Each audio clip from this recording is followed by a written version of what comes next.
What's your language?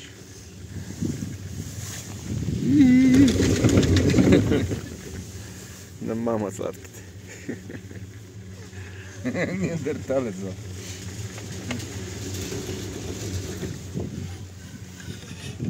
Това е тази скала, явно много трябва да се подкараш. Там стигаш и няма. Или трябва да се качиш. Той казва, най-високата точка е План де Грал, тук някъде явно рейса долу спира. И по-нагоре не може да мине, явно трябва да прехвърли и сигурно има фиби. И рейс, че не може. Аз си мислих, че рейса обикаля цялата ерия, ама явно не е така. Или много голям периметър трябва да обикаля.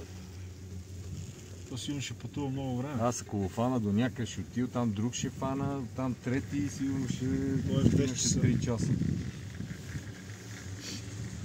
Много в Австрия там винаги има съпътстваш автобусен